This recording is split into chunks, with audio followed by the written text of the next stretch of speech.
Time in Mexico. ये movie बहुत ही ज़्यादा शानदार है। ये रिलीज हुई थी 2003 में। ये एक एक्शन वेस्टर्न मूवी है। इसका स्क्रीन प्ले बहुत ही अच्छा है, डिफरेंट स्टोरी लाइन है। इसे IMDb ने 6.4 की रेटिंग दी है। इसे Amazon.in ने दिए 4.75 में से। इसे रोटन टोमेटोज ने दिए 66% और इसे 84% लोगों ने लाइक किया है। ये मूवी $29 मिलियन के बजट में बनी है और इसका बॉक्स ऑफिस कलेक्शन था $98.2 मिलियन का। इस मूवी की कास्ट में है जॉनी डेप, जिन्होंने रोल प्ले किया है CIA ऑफिसर सैंड्स का, एंटोनियो बैंद्रियास, इन्होंने रोल प्ले किया है एल मारियाची का, साल्मा हायक ने रोल प्ले किया कैरोलिना का, एवा मेंडिस ने रोल प्ले किया अजय द्वेस का, मिक्की रोरवेक्के ने रोल प्ले किया बेली का, और भी कई इंटरेस्टिंग कैरेक्टर्स हैं इस मूवी में। ये कहानी बहुत ही इंटरेस्टिंग है, इसलिए शुरुआत से पहले चैनल को सब्सक्राइब करें। वीडियो पसंद आए तो लाइक करना और फीडबैक के लिए कमेंट बॉक्स तो है ही। So now let's begin the story. So please pay your attention on the story. कहानी की शुरुआत होती है CIA ऑफिसर सेलेडॉन जेफरी सैंड्स से। सैंड्स एक बहुत ही प्रोफेशनल और फेमस गनमैन को ढूंढ रहा होता है। इस बारे में वो एक आदमी से इन्फॉर्मेशन कलेक्ट करता है। वो आदमी एक फेमस गिटारिस्ट और गनमैन के बारे में बताता है जिसका नाम एल मारियाची था। वो आदमी बताता है कि इस कहानी में एक और इंसान था, एक करप्ट आर्मी ऑफिसर मार्कस, जिसकी लड़ाई एल और उसकी वाइफ कैरोलिना से हुई। उन्होंने साथ मिलकर मार्कस को हरा दिया, पर मार्कस वापस लौटा और उन दोनों को ख़त्म कर दिया। पक्का नहीं कह सकते कि वो गनमैन अभी जिंदा है या नहीं, बस इतना बताकर वो आदमी वहाँ से चला जाता है। फिर सैंड्स एक कुकोई नाम के शख्स को हायर करता है और उसे एल को ढूंढने को कहता है। कुकोई एल को मैक्सिको के छोटे से गांव से ढूंढ निकालता है, पर वहाँ के एक लोकल आदमी को मार देता है। फिर सैंड्स एल से मिलता है और उसे कहता है कि तुम्हें मेरे लिए एक आदमी को मारना पड़ेगा। फिर वो एल को मार्कस की फ़ोटो दिखाता है। फ़ोटो देखते ही एल को अपनी मरी हुई वाइफ और बेटी नज़र आने लगती है, जिन्हें मार्कस ने ही मारा था। फिर एल मार्कस को मारने की वजह पूछता है। तब सैंड्स कहता है कि मैक्सिको का ड्रग लॉर्ड बेरिलियो ने मार्कस को हायर किया है मैक्सिको के प्रेसिडेंट को मारने के लिए, क्योंकि मार्कस के पास बहुत ही बड़ी फौज है। लेकिन तुम मार्कस को तब मारोगे जब वो प्रेसिडेंट को मार चुका होगा। प्रेसिडेंट के मरने से कुछ नया बदलाव आएगा और प्रेसिडेंट के बाद मार्कस ना पावर में आ जाए, इसलिए उसे भी मारना ज़रूरी है। फिर एल सैंड से पूछता है कि तुमने मुझे ही क्यों चुना। तब वो कहता है कि तुम्हारे पास खोने के लिए कुछ नहीं है। इसके बाद सैंड एल से कहता है कि यहाँ से डायरेक्ट तुम चर्च जाना, वहाँ मैं तुमसे कांटेक्ट करूँगा अगर डील फिक्स हो गई। फिर हम देखते हैं AFN ऑफिसर एद्रेस को, जो कि अपने काम को लेकर बहुत डेडिकेटेड है। इसके बाद मैक्सिकन प्रेसिडेंट को दिखाया जाता है, जो कि अपनी कंट्री में से क्राइम को ख़त्म करना चाहता है और सारे क्रिमिनल्स को देश से बाहर कर देना चाहता है। प्रेसिडेंट के ओपिनियन अपनी कंट्री के लिए पॉजिटिव नज़र आते हैं। इसके बाद एल सैंड के आदमी से मिलने चर्च जाता है और कन्फेशन बॉक्स में एल को पता चलता है कि उसे काम ख़त्म होने के बाद फ्री कर दिया जाएगा और बहुत सारा कैश भी उसे मिलेगा। उसी दौरान बेरिलियो के गुंडे एल को मारने वहाँ आ जाते हैं। फिर एल बड़ी बहादुरी और चालाकी से उनसे फाइट करता है। वो अपने गिटार से गन निकालता है और उन सबको ख़त्म कर देता है। ये एक इंटरेस्टिंग और मज़ेदार फाइटिंग सीन होता है। फिर सैंड्स एल को कॉल करके उसे अपनी टीम दोबारा बनाने के लिए कहता है। ये मिशन बहुत ही मुश्किल होने वाला है, इसलिए सैंड रिटायर्ड FBI एजेंट को बुलाता है। वो जॉर्ज को याद दिलाता है कि कैसे बेरिलियो ने जॉर्ज के एजेंट साथी को बेरहमी से तड़पाकर मार डाला था। जॉर्ज कहता है कि वो बेरिलियो को नहीं मार पाया क्योंकि ये बहुत मुश्किल काम है। सैंड कहता है कि मेरे पास एक एक्सीलेंट प्लान है। फिर वो जॉर्ज को फ़ोन देकर कहता है कि अगर रेडी हो जाओ तो मुझे फ़ोन करना, अपना वो मिशन पूरा कर लो जो अधूरा रह गया था, अपने साथी का बदला ले लो। इसके बाद एल एक क्लब में जाता है जहाँ वो पुराने साथियों से मिलता है और उनसे अपना गिटार लेता है। वो उन्हें भी अपनी टीम में शामिल कर लेता है और ये लोग कोई नॉर्मल बैंड मेंबर्स नहीं हैं, ये सब प्रोफेशनल गनमैन हैं। कहानी में आगे सैंड प्रेसिडेंट के एडवाइज़र से मिलता है और उसे पैसे देकर खरीद लेता है। वही एडवाइज़र उन्हें प्रेसिडेंट की बिल्डिंग में ले जाने वाला होता है। सैंड के लिए एंट्रेंस क्लियर हो गई होती है। फिर सैंड अपने खबरी बिलिनी से बेरिलियो की इन्फॉर्मेशन लेने जाता है, पर बिलिनी उसके सामने ओवर स्मार्ट बन रहा होता है। तभी एक वेट्रेस सैंड के हाथ पर कॉफ़ी गिरा देती है, जो कि उसका नकली हाथ होता है। असली हाथ उसका टेबल के नीचे होता है जिसमें उसने गन पकड़ी होती है। सैंड वेट्रेस को जाने के लिए कहता है, ये सब देखकर बिलिनी अलर्ट हो जाता है और उसके कोई एक्शन लेने से पहले सैंड एक्शन लेता है और बिलिनी को गोली मार देता है और उस वेटर्स को भी गोली मारता है। फिर वो बॉडी को ठिकाने लगाने ले जाता है। बॉडी को नदी में फेंकने से पहले सैंड उसकी बॉडी से इन्फॉर्मेशन ले लेता है जो वो सैंड के लिए ही लाया था। फिर सैंड AFN ऑपरेटिव अजित रेज से मिलता है और उसे इन्फॉर्मेशन ट्रांसफ़र करता है। सैंड ने अजित रेज को बर्लियो की गैंग में लगा रखा है। वो उसे कहता है कि तुम बर्लियो को प्रेसिडेंट की बिल्डिंग के पास लाओगी जब वहाँ वॉर चल रही होगी।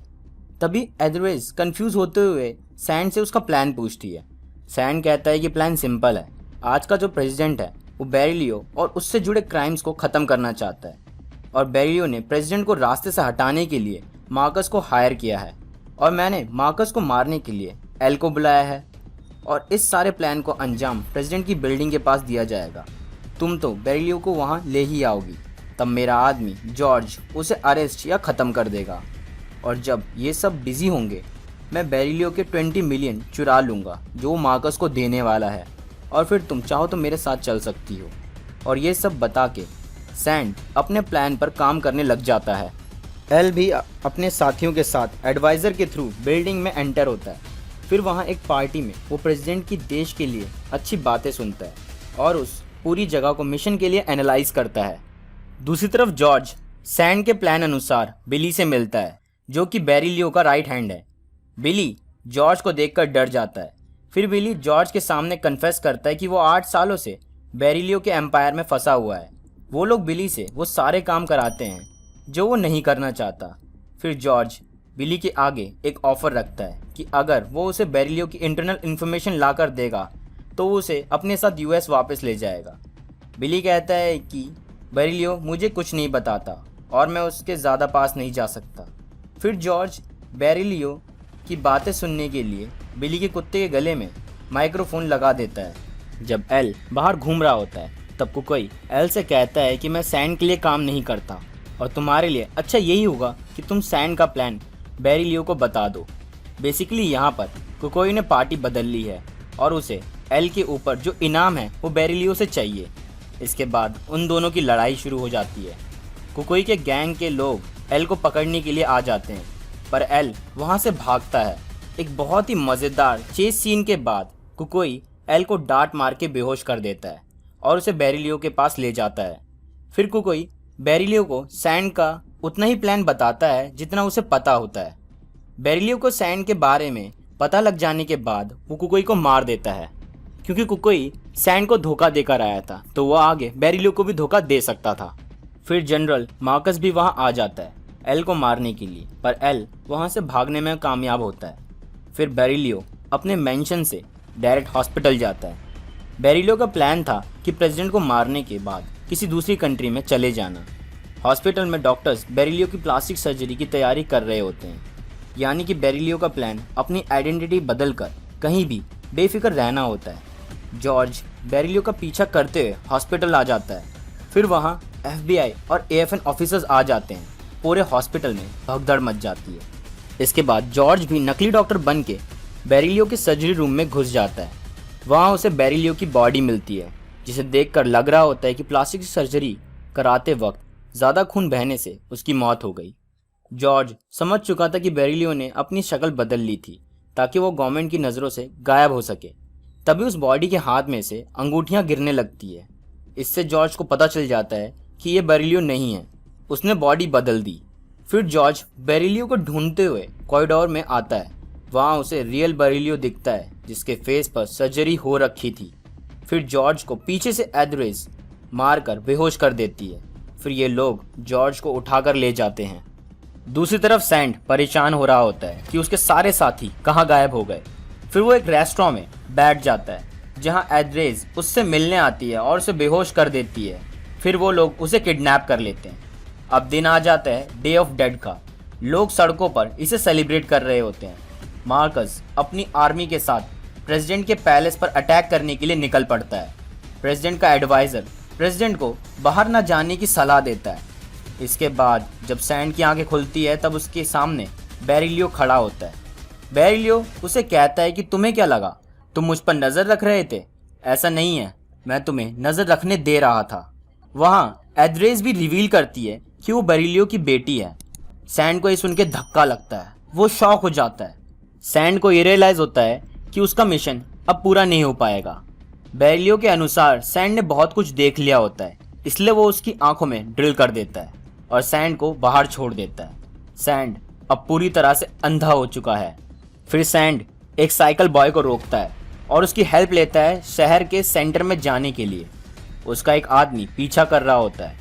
अंधा हो चुका सैंड उस आदमी पर गोली चलाता है पर उसका निशाना नहीं लगता, लेकिन उस बच्चे की हेल्प से वो सही डायरेक्शन में फायर करके उस आदमी को मार गिराता है। फिर वो बच्चा सैंड को शहर के सेंटर में ले जाता है। प्रेसिडेंट की बिल्डिंग के सामने ही मार्कस की आर्मी उस बिल्डिंग पर हमला कर देती है। फिर वहाँ आर्मी और सिविलियंस के बीच में जंग शुरू हो जाती है।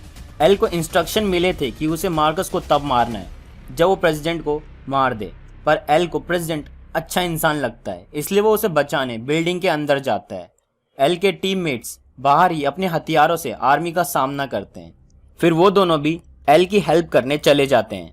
एल प्रेसिडेंट को आर्मी से बचाता है और वहाँ वो अपने दोस्तों के साथ मिलकर लड़ाई करता है।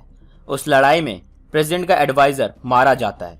फिर एल प्रेसिडेंट के साथ अपने कपड़े बदल लेता है ताकि वो उसे वहाँ से निकाल सके।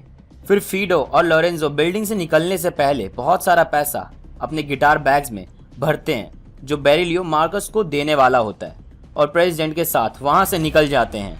बाहर बॉम्ब्स के धमाके हो रहे होते हैं। सिविलियंस आर्मी पर भारी पड़ रहे होते हैं। जॉर्ज को जहाँ पकड़कर रखा गया होता है वहाँ बिली आकर उसे बचा लेता है और दोनों प्रेसिडेंट के पैलेस पर जाते हैं। मार्कस जब बिल्डिंग में घुसता है तो उसे लगता है कि वो प्रेसिडेंट को मार देगा, पर उसके सामने एल खड़ा होता है। फिर एल बिना कोई बात करे मार्कस के घुटनों में गोली मारता है और फिर उसके माथे में गोली मारकर उसे खत्म करता है। उसका बदला पूरा तो हो जाता है पर उसका गुस्सा अभी भी ठंडा नहीं होता। बिल्डिंग के बाहर सैंड बेरिलियो के आदमियों से लड़ते हुए बुरी तरह घायल हो जाता है। इसके बाद बेरिलियो बिल्डिंग में आता है पर वहाँ का माहौल बदला हुआ सा लगता है। फिर उसे मार्कस मरा हुआ दिखता है।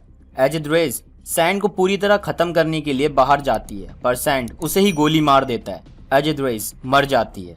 बिल्डिंग में बिली जॉर्ज के साथ आता है। जॉर्ज बेरिलियो से अपने मरे हुए साथी का बदला लेने के लिए उस पर गोली चलाता है। बेरिलियो भी जवाब में गोली चलाता है और गोली बिली को लग जाती है। तभी जॉर्ज बेरिलियो पर गोली चलाता है और वहाँ छुपा हुआ एल भी उस पर फायर करता है। वो दोनों बेरिलियो को ख़त्म कर देते हैं। बिली वहीं पर मर जाता है। जॉर्ज फिर मरे हुए बिली के कुत्ते के साथ बाहर आ जाता है। फिर जॉर्ज सैंड को बाय बोलता है। सैंड जिंदा था पर उसकी हालत ख़राब थी। फीडो और लोरेंजो सेफली प्रेसिडेंट को गवर्नमेंट ऑफिसर्स को सौंप देते हैं। एल अपना शेयर लेकर अपने गांव चला जाता है जहां वो पैसा लोगों में बांट देता है। सूरज डूबने के साथ वो अपनी वाइफ को याद करता है और अगले सफ़र के लिए निकल पड़ता है। यहीं पर स्टोरी का एंड हो जाता है। कहानी अच्छी और प्लॉट ट्विस्टेड थी। वैसे ये मूवी डेस्पेरेडो का सेकंड पार्ट थी। अपने फेवरेट शोज और मूवीज देखने के लिए चेक इन करें Amazon प्राइम पर, लिंक इन डिस्क्रिप्शन, और ये मूवी भी आपको वहीं पर मिलेगी। वीडियो पसंद आई तो लाइक करना। मूवीज रिलेटेड कोई भी सवाल या फीडबैक हो तो कमेंट बॉक्स तो है ही। जाते जाते अपनी फेवरेट मूवीज की एक्सप्लेनेशन के लिए सब्सक्राइब करें एक्सप्लेन वर्ल्ड को। मैं मिलूंगा आपसे नेक्स्ट बेस्ट स्टोरी के साथ, तब तक के लिए बाय बाय, सायोनारा।